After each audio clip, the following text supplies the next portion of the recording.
Carol McFarlane grew up in Ireland, and one of her parents was Catholic, the other one was a Protestant.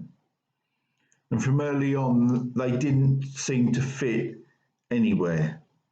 Both sides of the family disowned them, and it was a rough ride. When she was just 11, Carol's father took his own life. By the age of 13, she was using drugs. By 18, she was married with a daughter who was taken away from Carol when her daughter was just 6 years old. By the time she was 27, Carol was in a women's prison with not much hope for the future. In another prison, Joseph, like Carol, remained stranded. After their dreams, the cupbearer and the chief baker had a similar question that they asked Joseph. The question was, what does my future look like? It was a question that Carol had. It was a question the chief cupbearer had. It was a question the chief baker had. And it is often a question that we have, and certainly people in our society have. Many people want to know, what does my future hold in store for me?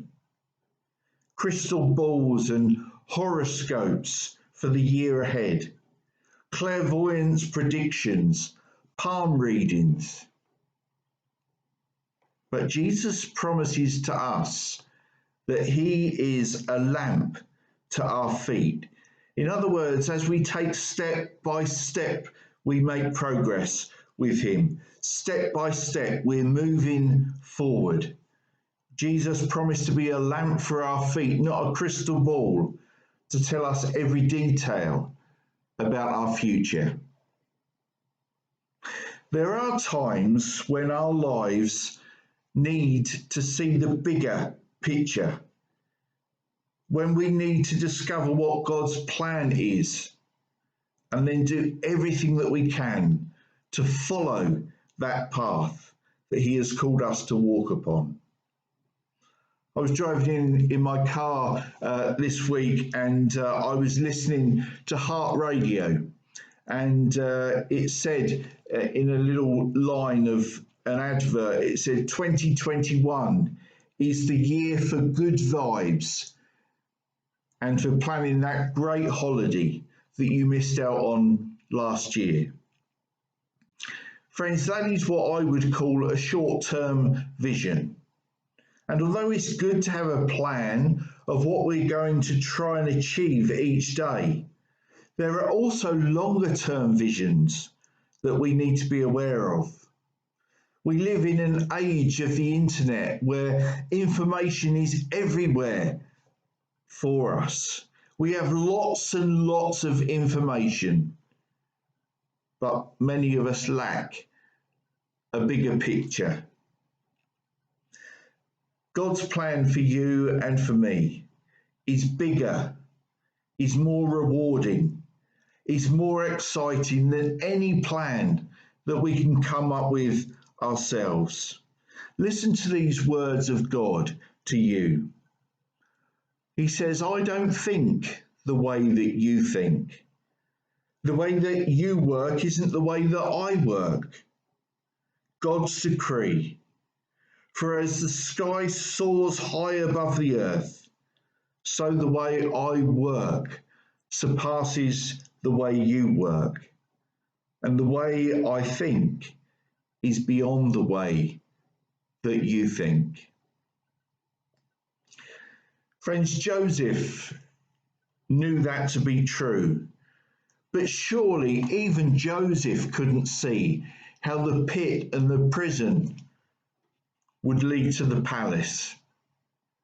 Despite the setbacks, Joseph was able to hold on to that dream that God had given him about his future.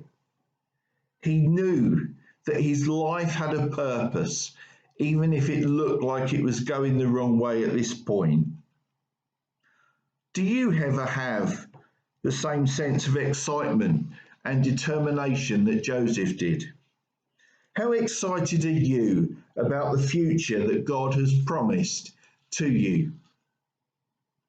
Because just as God had not forgotten what he had promised Joseph, so we have to keep reminding ourselves of the promises that God has made to us, the promises that he has made, he has set in our hearts.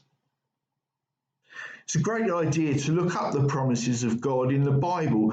Just start searching for them. They are absolutely everywhere. Somebody said that there are over 3,000 promises that God has made to us in Scripture. Write them down. Speak them out. When God sets a dream in your heart, instead of declaring, I can't do it because that teacher at school when I was there told me that I wouldn't ever achieve anything. Instead of going over those words, you could choose to declare, I can do all things through Christ.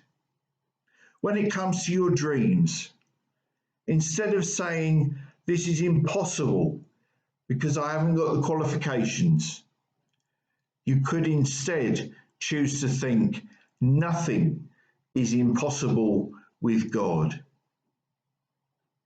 When you are stepping out on a new plan for your future, instead of the uncertainty in your mind, which says, what if it doesn't work out?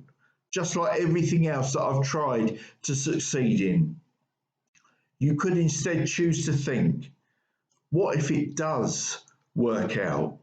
Because God says to you and me, I know the plans I have for you, plans to give you a future and a hope.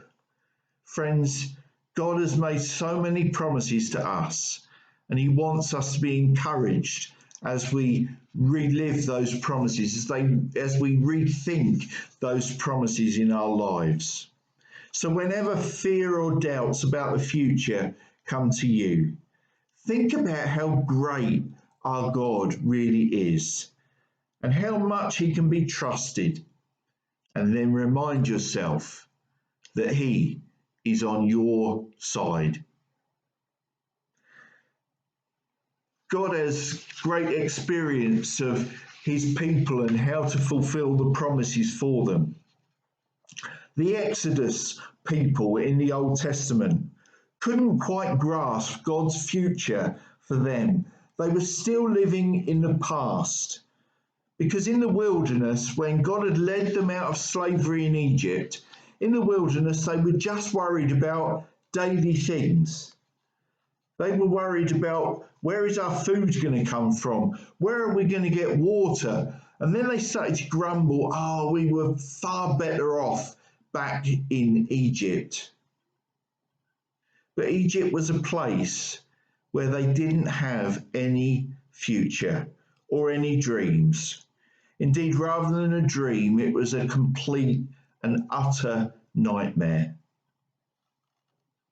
You see, if you and I have no hopes or dreams for the future, we will either stay where we are or begin to slide backwards. God's people were only worried about their short-term daily needs rather than God's bigger picture for their future. They were worried about their food and their water for each day, when God wanted to lead them to a land flowing with milk and honey, what he had planned for their future. We cannot fulfill the long-term future that God has in store for us while we spend all our time focusing on the short-term goals. You see, when you and I put our hope in God, then we position ourselves for a miracle. There were many Bible characters. You could look up all sorts of Bible characters whose lives have been recorded for us, who had a dream about their future. Despite the ridicule and opposition, Noah held on to a dream of the future, of saving God's world from a total wipeout. Moses dreamed of what it would be like to release God's people from a place of cruelty in Egypt to freedom. Gideon hid himself away from the Midianites in the winepress, but he put his hope in God to become what God told him he could be, a mighty warrior. David, the shepherd boy, dreamed of one day being the king of God's people. And in the New Testament, Simeon waited until the dream that he had of seeing the Messiah before he died. He had that dream that was fulfilled and he rejoiced when it happened. All these people and hundreds more hoped that God would keep his promise to them, and they positioned themselves for a miracle to happen in their lives.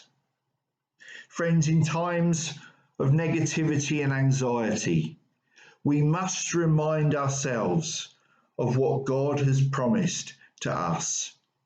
Here's a place for you to perhaps start rehearsing, going over those promises of God. Keep telling yourself that God will complete the good work that he began in you. Look it up in Philippians chapter 1 and verse 6. There's a promise of God for you and me to start with. And so going back to Carol McFarlane, she's in prison, but she started to read a Bible.